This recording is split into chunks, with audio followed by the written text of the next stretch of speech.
Amid death and racial tension, Baton Rouge mayor struggles to hold city together. From a distance, his tie looks to be a seamless monochrome. Up close, it reveals itself as a speckled pattern of ochre dots on a cream background. That has always been Kip Holden's talent, to make the crowded, messy integration of disparate elements look, from a distance, united. But as mayor of Baton Rouge, Holden's ability to hold together a city he has cajoled, flirted with and chided for a decade as its leader is being tested. A black man named Alton Sterling is dead, killed by police here.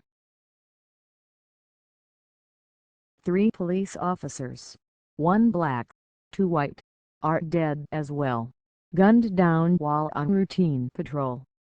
The suspected gunman also was fatally shot by police.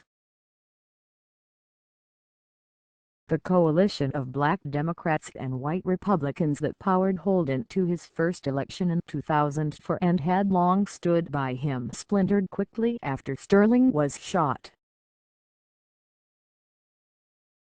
Meanwhile, the rich, white enclave of South Baton Rouge has launched a campaign to split off from the poor, majority black North, into a new city called St. George.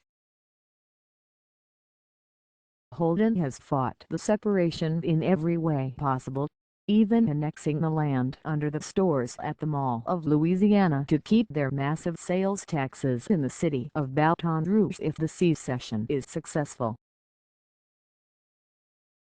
The break would prove devastating to the remaining city of Baton Rouge, according to a Louisiana State University economics study. It would also be a major blow to the legacy of the mayor who has preached unity.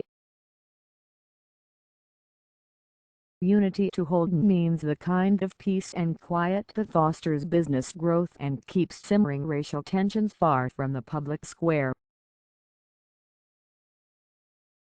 He has long tread a cautious line between supporting the right of people to demand better treatment from their government while refusing to endorse the protests. But few areas of Baton Rouge are neutral anymore. So Holden finds himself largely sequestered in his home and office, taking calls, speaking to victims' families, taking the occasional mid-morning nap after early morning meetings, and mostly staying out of the spotlight. Where is Mayor Kip Holden? Asked local ABC affiliate WBRZ, which sent the reporter to track him down after Sterling's death.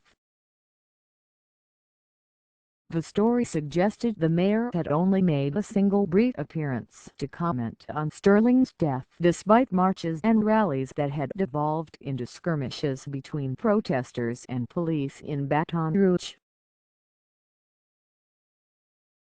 The mayor was also a no-show at Sterling's July 15 funeral. At the start of the new week, Holden walked from television tent to television tent in front of the Baton Rouge Police Department on Monday, raising expectations he would confront his critics and discuss the violence and death that had been heaped upon the city. In an even voice he told CNN, "Right now we're actively in the investigative stage." At the NBC News tent, he said, "We must go forward," jabbing his finger, not back, thrusting an outstretched thumb behind his head. In a decade in office, he retains most qualities from his initial run for mayor. He is still given to delivering rambling allegories.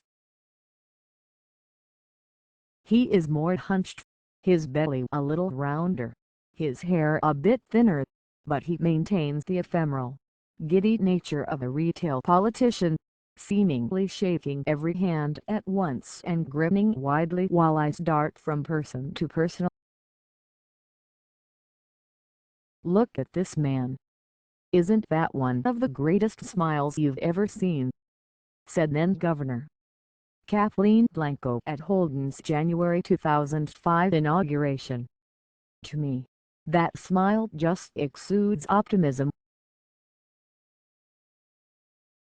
8 months later, Holden would be forced to rely on that optimism when all else failed, including the city's traffic system, and again when evacuees were driven north from New Orleans by Hurricane Katrina.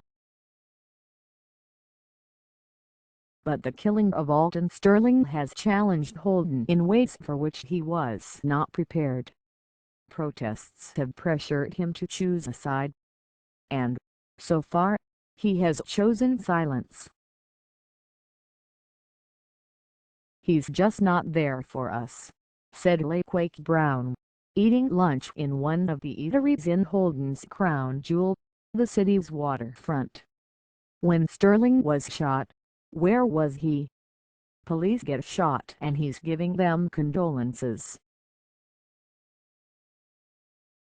Where is it for that poor boy?" Holden's reign has been focused on improving the infrastructure and livability of Baton Rouge, but few would call him an ardent administrator. Instead, he turns to people around him who help lead the city, a criticism his opponents have used against him. Voters didn't seem to care. Holden won re-election in 2008 with 71% of the vote. Under his administration, Baton Rouge's languishing downtown riverfront has flourished. He built a new sewer system, supported improvements to the city's fine library system and rebuilt roads under Project Greenlight.